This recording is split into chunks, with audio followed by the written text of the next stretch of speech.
I find some of the theories around mental illness to be interesting, as in, there's a lot of people who will take labels and they will also take, like a psychologist or like a psychiatrist kind of word for it, but they don't actually pay attention to the actual medicine and the biological portion of the program, right? So, and while I can appreciate psychology and psychiatry for like what it is, it's not necessarily medicine, as in it's like an addition. And for the most part, I think it's more or less projection of what somebody else understands, what somebody else is kind of going through.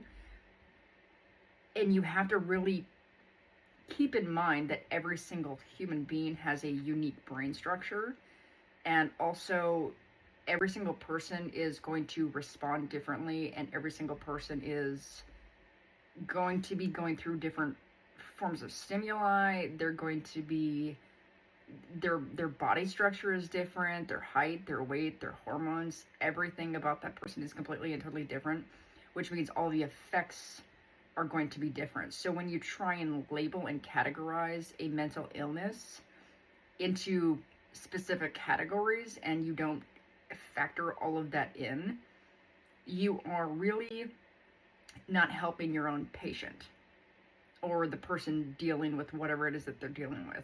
And I think of it in terms of, let's say you have 20 different people, okay? One's tall, one's small, one's overweight, one's anorexic and skinny, one is living next to like an airport, one is eating 55 McDonald's cheeseburgers a day, one, is just had a child. All of the things going on within their body are going to be different. They're all going to be affected by different stimuli, whether it's internal or external, which is going to change how they're going to be responding at any given moment, right? And that's just going to fluctuate throughout the time period that like you'd be staring at them or try to figure out what's going on, right? There's people don't pay attention to the fact that, and they overhear stories, and I'm trying to explain this properly. Your brain is what hears. And when people overhear stories about like mental illness, oh my God, that person's hearing voices. Their first thought is, have you seen a psychologist or a psychiatrist or like a whatever and gotten like a diagnosis and gotten stuck on like a whole bunch of pills? My first thought, it does not go there. It's like, have you seen a neurologist and an endocrinologist? Because what you eat directly affects how your brain functions. And what you eat directly affects the hormones in your body, which also changes how your brain functions. And I'm going to explain. So I looked all this up so that way, and I might insert my opinion into it, but I'm mostly going to let this do the talking and explain it for me. Because obviously you're going to have to talk to a doctor like when it comes to that type of thing, but it's not as cut and dried as what they're telling you.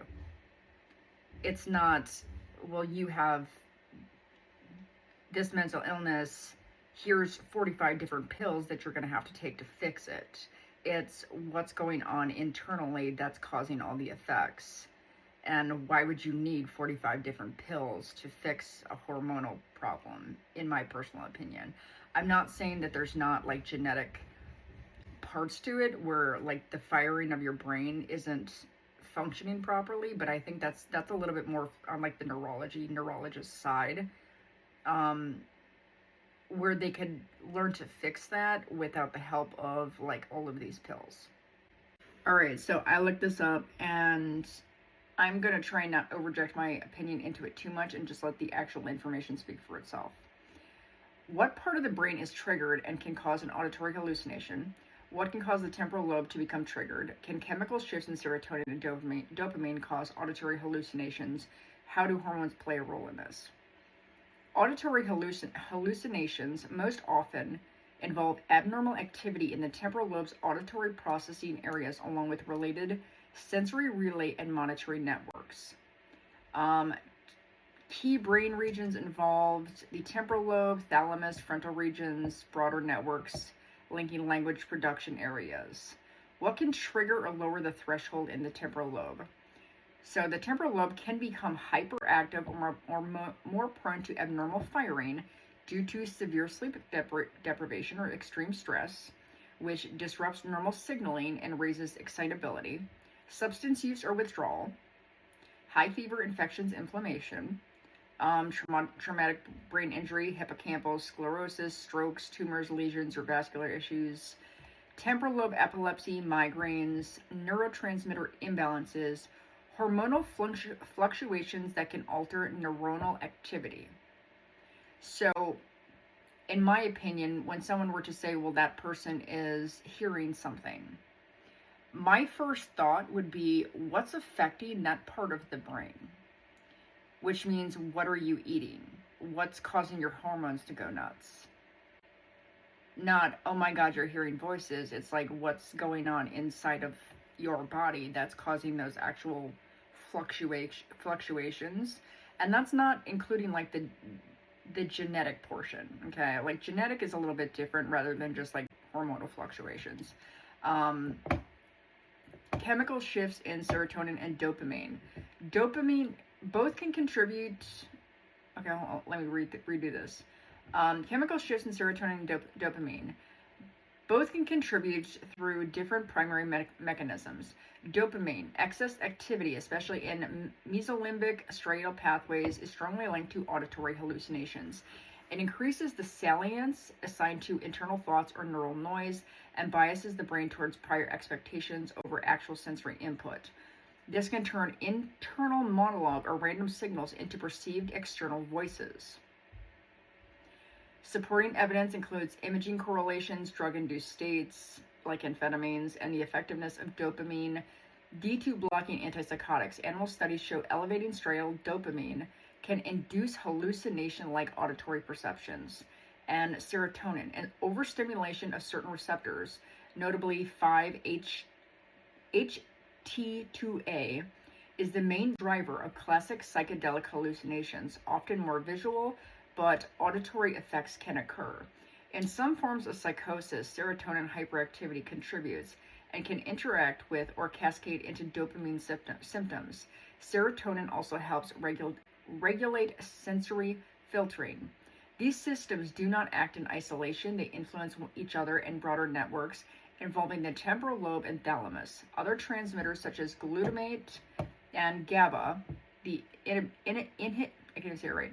inhibitory balance, are frequently involved as well. How hormones play a role. Hormones modulate neuronal activity, neurotransmitter systems, serotonin, GABA, glutamate, and sensory processing. They can raise or lower the threshold for temporal lobe hyperactivity or hallucination-like experiences. So, sex hormones: estrogen, estradiol, progesterone, testosterone. Estrogen often has protective or stabilizing effects on psychosis vulnerability and can reduce hallucination proneness in some studies. Lower estrogen states, like certain phases of the menstrual cycle, postpartum, perimenopause, and menopause transition, are associated with higher risk or symptom exacerbation in susceptible people. Estrogen modulates dopamine signaling, serotonin systems, and inhibitory GABA transmission. Progesterone and its metabolites tend to be calming, inhibitory, and can reduce seizure-like activity in the temporal lobe circuits. Their withdrawal can increase excitability. Testosterone fluctuations have been linked to rare cases of induced psychosis. Hormonal effects on the temporal limbic system can be exaggerated if underlying structural or excitability differences exist. Cortisol, chronic or dysregulated elevation, is linked to increased psychosis risk. Cortisol is the stress hormone. Affects the hippocampal and temporal structures and interacts with dopamine pathways. Stress-related cortisol changes can lower the threshold for abnormal sensory processing.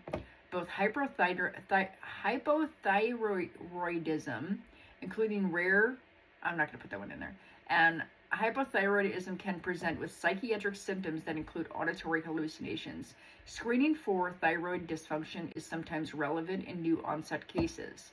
Other hormones like prolactin, growth hormone, and specific pituitary disorders can occasionally contribute via metabolic, structural, or indirect neurotransmitter effects. And I asked, can too many medications given within a short period of time trigger excess activity of hormones?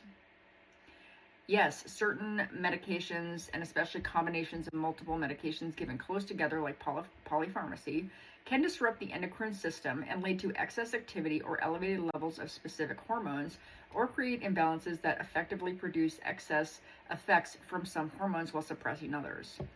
How medications affect hormones. Drugs can interfere with hormone systems through several mechanisms, directly stimulating or blocking hormone production release, altering feedback loops in the hypothalamic pituitary axis, changing hormone transport, binding proteins, metabolism, or receptor sensitivity. Indirect effects via neurotransmitter systems. And role of multiple medications in a short period. Drug-drug interactions can amplify endocrine effects. Cumulative side effects on the same axis.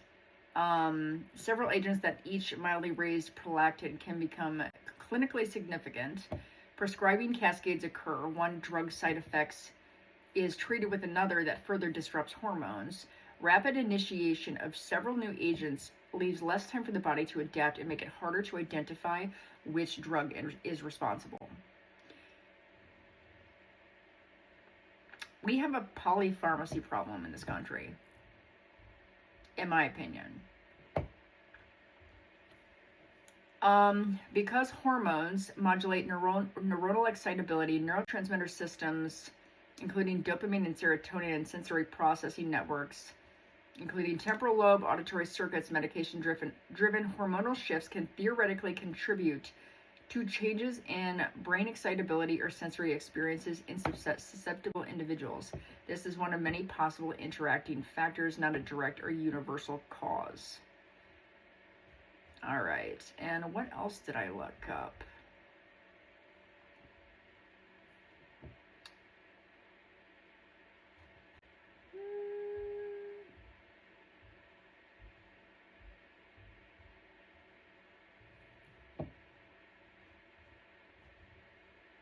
Sorry, it's taking a little bit. So I had it kind of combine everything, and I'm just going to read it off to you. Auditory hallucinations mainly involve abnormal activity in the temporal lobe, especially the primary auditory cortex and superior temporal gyrus. The thalamus and frontal monitoring areas also play key roles. The brain generates internal signals that are misinterpreted as external sound. Triggers for temporal lobe hyperactivity include sleep deprivation, extreme stress, substances, withdrawal, fever, infection, structural damage, TBI, lesions and sclerosis, temporal lobe epilepsy, migraines, and neurotransmitter imbalances. Why are we not focusing more on just that in particular, rather than throwing all of this other stuff on top of it and then trying to explain it away through like just this mess of other human projection? Like, just go from the actual brain itself and the actual physical and biological structure. I don't understand what else they're doing here. We don't need like 2 or 3 different psychologists basically telling us what the projections of what they're seeing are. We need to see what the actual information is telling us. As in, I want to see the actual output of the brain. Because that can't lie. Humans can lie without a problem. The brain can't lie. The effects of the brain can't lie. The body effects can't lie. That's just pure evidence right there. So dopamine and serotonin shifts can drive this. Excess dopamine, especially striatal, increases the salience of internal thoughts or expectations and biases perception toward priors over real sensory input. Serotonin changes, particularly 5-HT2A activity, alter sensory filtering, and can contribute, often interacting with dopamine systems. Hormones modulate these systems and temporal lobe excitability. Estrogen often enhances or protects auditory processing and influences dopamine and serotonin. Progesterone tends to be calming. Cortisol stress can increase excitability. Thyroid hormones affect overall monoamine balance. Hormonal fluctuations can therefore raise or lower the threshold for abnormal auditory experiences. Medications, especially polypharmacy or rapid changes, can alter hormone activity and neurotransmitter balance. Multiple serotonergic, I can't even pronounce that, agents raise serotonin tone. Antipsychotics like quetiapine block dopamine receptors. Combined effects often produce sedation, emotional blunting, cognitive fog, or instability. Why would you do that? Why? Normal brain functions that can be misread as hallucinations, inner speech, self-talk, auditory imagery, or memory. Strong predictive expectations of sound. These activate the same temporal lobe areas as real hearing. When source monitoring, self versus external, fails, often due to dopamine excess or weakened frontal control, the signal feels external. What changes neurotransmitter balance? Medications and substances, hormones, estrogen, cortisol, thyroid, stress and sleep disruption, genetics, diet, nutrition, inflammation, and medical conditions. In short, temporal lobe auditory processing plus failed self-monitoring of normal inner speech amplified by dopamine serotonin shifts, hormones, stress, sleep, or medications can produce the experience of hearing voices or sounds that are not external. I think that pretty much says it all. I don't need to over-inject my opinion into something that's most people within like a medical community can come to a consensus to.